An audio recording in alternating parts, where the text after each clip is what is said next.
From the good to the bad to the ugly, this is my review on Resident Evil 2, the remake, and this is part 1 of 3.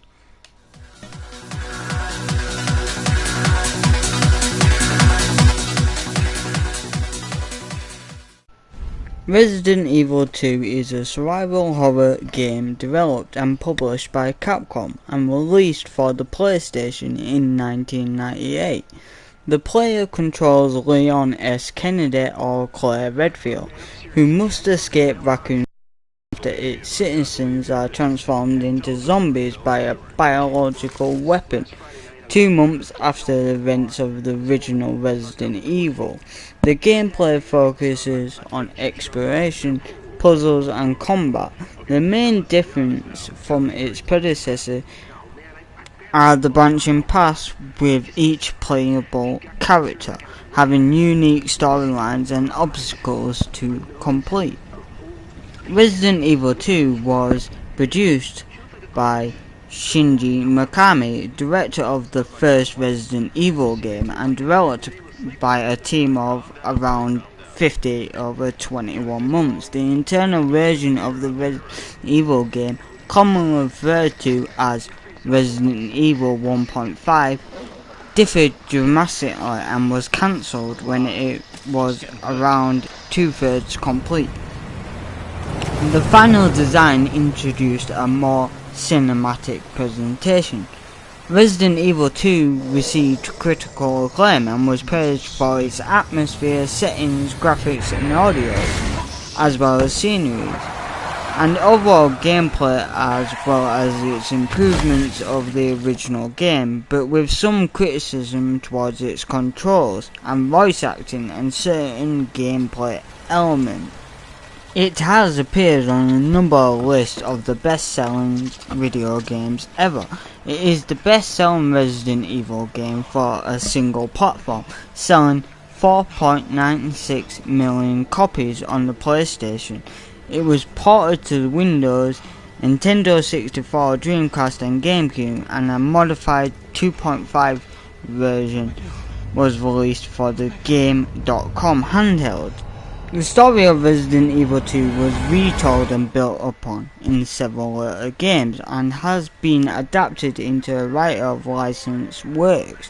It was followed by Resident Evil 3 Nemesis in 1999, and a remake of the game was released for PlayStation 4, Windows and Xbox One in 2019, the one I'm talking about. So here's my thoughts on the Resident Evil series. It's probably one of my favourite horror game franchises, since before quick time events could shove a cucumber up my ass, and since before Chris Redfield became a war hulk in fucking Resident Evil 5, I fell in love with the series, and especially the 2 main characters of Resident Evil 2, who are my personal favourite characters, Leon S. Kennedy and Claire Redfield, which both had their own standalone games. Claire's being Code Veronica X for the PS2, which is a great game. I recommend that game.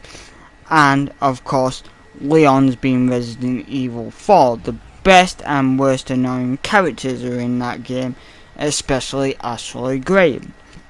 But anyway, knowing that Capcom made remarkable remakes of Resident Evil 1 and Resident Evil 0, I couldn't help but get excited. So when that trailer hit of Resident Evil 2 remake, I couldn't help but grab my faithful box of tissues and lock that bathroom door for a couple of hours. So most of my friends already knew I was a big fan of this game after spending 3 to 4 hours talking to a fellow YouTuber and a personal friend of mine, Stripping Duck, about what to expect with this game. I knew the story and I knew the characters, so what could they do to this game to bring in new gamers and old gamers alike? Well, they did this.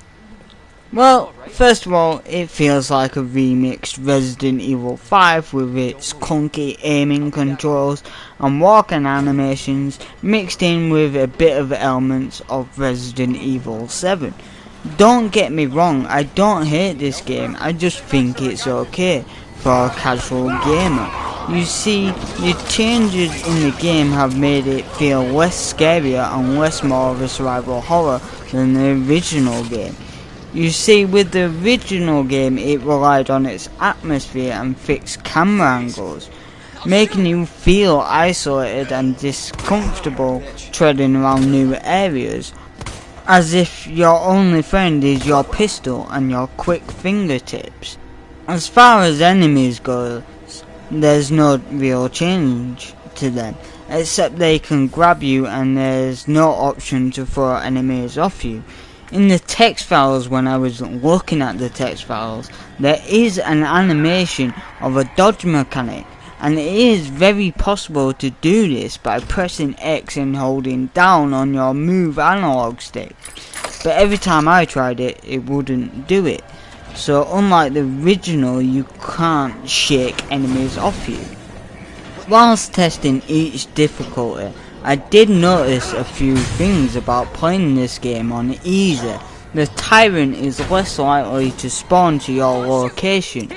He will only spawn to your location if he hears your footsteps or firing your weapon. To get around this, you can do a loop to loop around him, or move very quietly by just tapping your analog sticks. On normal difficulty, he will respawn at fixed locations that the developers have programmed him to do. On hard difficulty, his patterns are randomized, so you could be safe 1 minute and then the next he could be right behind you posing in his speedos. It's very easy to die in this game, especially on harder difficulties because you waste a lot more ammo. But there are a lot more simpler ways of getting around, not wasting ammo on the tyrants and other enemies, such as just run like a little bitch and hope to get to a room where the tyrant isn't programmed to go, like the clock tower or under the stairs. As for lickers, you can move silently around them by just tapping the analog stick. You can also do this by hugging the wall. This is a sure way not to waste ammo unless you need to. As puzzles go, they are just the same old shit. Go collect this, then go to this location, solve another puzzle, boom, there you go, you're on to the next location. Really, after playing this game, they changed a lot of the boss fights to a really easy way to kill bosses. Unlike the original Resident Evil 2, the crocodile boss fight wasn't that easy to beat. You had to shoot these chains to release some barrels, in which he will grab in his mouth, where you have to shoot the barrels just in time to blow his mouth. And there are 2 stages to that fight, just like this one, except the first stage in the original is just shoot him a whole bunch, cutscene, and then shoot him again. Unlike this one, the first stage is run a bit, as if you're Frodo the Lord of the Rings, and then shoot this fucker. Boom, over and done with, next cutscene. So these are basically shoutouts of what Miss Ducky has issues with this game. She's played this game a lot more than me. She basically completed it at least about 3 or 4 times, but this is what she said to me. Number 1, her issue is the way the lickers are more harder to kill in Leon's campaign on normal mode, and how it gets harder the further you get into his campaign. The second one, she says, is Claire and Leon's timeline doesn't match. Certain doors are supposed to be open if Claire goes into the police station first if you play as Leon during the second run, and the timeline of the events doesn't match in the second run. Her third issue is running back and forth for the inventory space constantly. Number 4 for her is the crocodile fight was shortened. Literally was shortened, and I've just explained that. And the 5th one is the whole lot of swearing. I remember in Resident Evil 2 there was hardly any swear words, and if they weren't coming out of Leon's mouth or Claire's. But anyway, let's get back into this video. let's talk about the cutscenes just for a quick sec. In the original, the cutscenes were planned to be very short and quick, giving you, the player, some idea of what's going on without giving away too much of the story. But in the remake, they are remarkably long and boring, each to their own, I guess. But this gives away too much of the story, especially halfway through the game when stuff doesn't add up and you find out about fucking Claire and Chris and fucking Leon and the T-Virus and blah blah blah. Like I said, each to their own.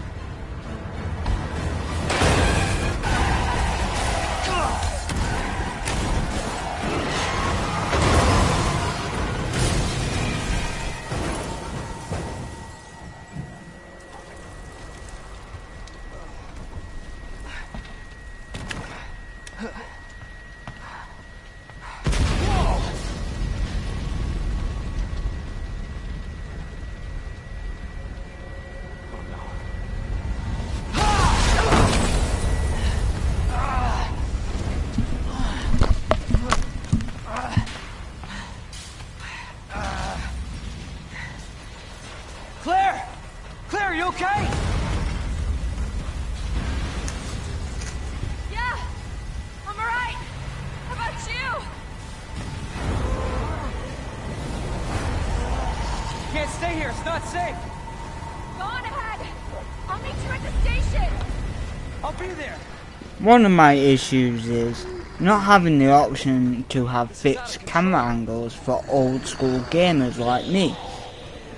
This would be a better experience for gamers who love the original game. However, we do have the option to play in the old school Leon from the original Resident Evil 2 by selecting custom costumes by either the main screen menu or by selecting them in the main game.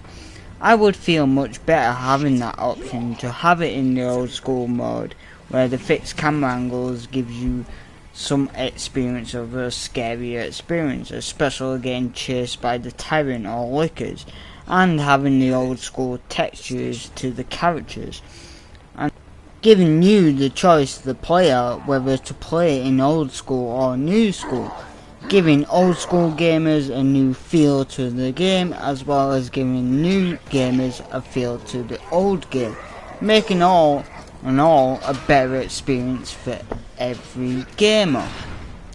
I have no faults with this game, except that Leon's story can drag on and be boring at times, and honestly, some of the cutscenes that they added in are not even that interesting. They don't fit well with this story. They fit in other games like Code Veronica X or even Resident Evil 3. Hello? Is anybody here? And the weapons at the aiming down the sights is just horrible. I hate it. The one way to waste ammo like fuck is just aiming down your sights and just shooting blindly like Arnold Schwarzenegger when he's in the Predator movie, for fuck's sake. It's a sure way to get yourself killed. And the characters' models act and move like real people, and it gives a more realistic feel to it, but still the aiming is just, oh, I hate it. It makes me feel like I'm playing Resident Evil 7 all over again, except not in first person mode. I do enjoy this game a lot, and I do enjoy watching my friend Miss Ducky play it, especially when she's screaming at a blank wall for no reason. Sorry, I'm going off topic and going off script, but this is what I feel about the game. I do enjoy it. I do like playing it. I mean, when I first bought it, I thought this was a piece of shit until I actually completed the game and got used to the mechanics. And this is why they should bring back the old mechanics. The red dot aiming sights would have been so much better with the RE4 engine inside the Resident Evil 2 engine. This would have made it a more better experience. Except from, do not bring Ashley Graham back or the President. No one gives a fuck about RE6. Anyway, it was the worst Resident Evil game in the series, and I could bang on about that game for hours.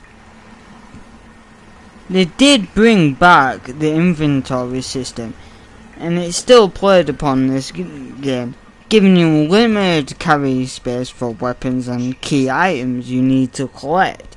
You can discard any weapon or any key you've used or you don't need anymore, and anytime during the game you can have that extra spot once you've dropped an item or dropped a weapon, and you can also place it in the item box if you want, but please note you only get 10 spaces in the item box. It was a great decision that they brought back the item box. Instead of having this stupid case box where everything goes in Leon's pocket, it goes in the item box, so you can actually see what you put in the item box. Instead of running around and just like going, right, I need this and I need that, and then you're just filling up spaces for no reason, and you basically fucked it. You have no more space. And then you go to the item box, you can put stuff in the item box and save them for later on, especially in tougher boss battles or tougher enemies. And especially in like standard mode, it is more easier to lose ammo, so it's always a good choice to have the item box and throw a couple of, you know, ammo, bits of ammo or bits of health herb in there, and throw them keys you don't need in there, or you can just discard them. Usually what I do is collect every single key, put them in the item box, so later on, just in case the second run or my next run, I know which key I need for the next place. But it is very difficult to waste ammo. Especially on easy mode, you get unlimited ammo pretty much. You can just run around and find ammo anywhere. And on hard mode, you pretty much lose ammo, and it's very slight chance you'll get ammo in a certain area. As for ink ribbons, you don't get ink ribbons during easy mode. You only get ink ribbons on normal and hard. You basically get unlimited save points in easy, but on hard you don't get that. You get a certain amount of ink ribbons, or you have to go and find them. So this will be the end of the video. I hope you really enjoyed it, especially you missed okay I made this one for you. This is part 1 of 3. And in the next video, part 2, this will be my tips and tricks on how to get past zombies, or how to find certain items and stuff like that. If you did enjoy, please put a thumbs up. If you didn't enjoy, put a thumbs down and a comment down below why you didn't like it. And also go and tell your mum to suck a lemon. My name is Carmelo, so peace, boys and girls.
you